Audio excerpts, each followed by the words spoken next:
There was this interesting article published a few months ago that stated Google and Bryson DeChambeau are going to be partnering to develop a mobile-based AI platform that's going to be able to provide instant feedback on biomechanics.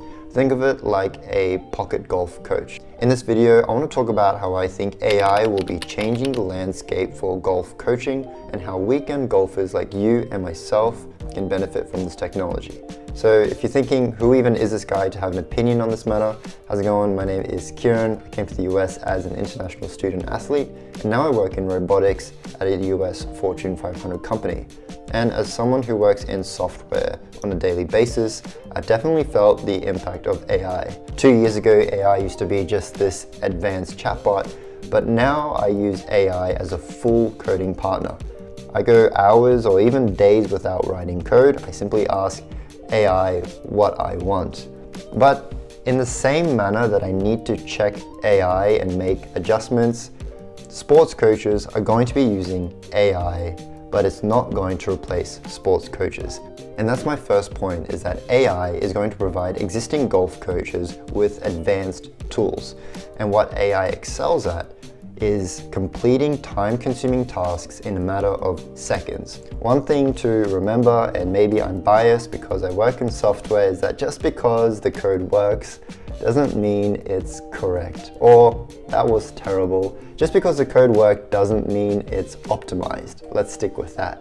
So if I think about the AI workflow for a golf coach, it would be upload the video to AI, AI gives me feedback, and then I ask AI for drills, it gives me drills, and then I work on those drills and I come back. Like, that is a very easy workflow to use with AI, but I don't know if we're confident yet that it's giving me the right drills. Because one of the interesting things about golf is that everyone's swing on the professional circuit looks different.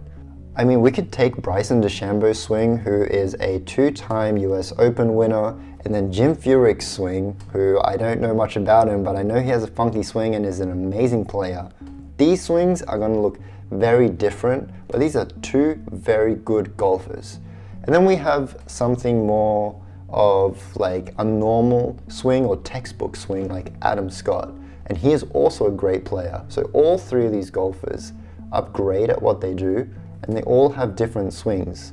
So how do we know what is going to work for us? And I think that is where the golf coach steps in, because they know us on a more personal level. But maybe there will come a stage where AI will know us that personally. The second thing I want to talk about is not just the coaches, but players, weekend golfers like you and me, and people who are trying to start and learn the game. In my opinion, the biggest barrier for entry for golf has been cost. I mean, think about if you want to start learning how to play, you need to buy the clubs, you need to buy bags, you need to buy the clothes if you don't have them, and then you can buy shoes, gloves, hats, and then you have all the accessories like ball markers, golf balls. That's just a start. If you want to play, you need to go to the golf course and pay the course fee, and then you're going to probably buy lunch or buy some water. And then if you want to get better, you need to pay for lessons, pay for a coach, pay for range balls. I mean, the cost is ongoing. And AI is going to finally give golfers something that they don't have to pay for, that's going to be beneficial. Why is it going to be beneficial? Because you're going to get that instant feedback, and maybe AI will pick up something that you didn't know. So just like in that example I used earlier, you can upload your swing and it's going to tell you like, hey, your club is way inside plane, and here are some drills to fix that. And it's going to be great for things like that. Brings me to my third point, which is I think AI will be the downfall for some players because it's going to get them stuck in that analytical mode. There's a book by Dr. Bob Rotella, a really good book which I haven't read, but it has good reviews. It's a very famous book called Golf is Not a Game of Perfect. Getting over analytical and trying to perfect your swing, I think, takes away from the fact that you're going to get better at golf the more you play it. The more you get on the course, learn how to manage yourself on the course, that's the way you get better. Once you learn how to hit the ball, a lot of your improvement comes from the course. And I'm not really sure how AI can help with this. It's not something that I've really looked at, and maybe it's something I can do an example of in the future. But it's very important not to get lost in the details of the golf swing. Just from the example I provided earlier with Jim Furyk, Adam Scott, and Bryson DeChambeau, 3 very different swings, 3 amazing players. And so it tells you that, yeah, you need to know how to hit the ball, but once you figure it out, don't get stuck in the details of the golf swing. Another very famous quote by Bobby Jones is that golf is played on a 5-inch course, the course between your ears.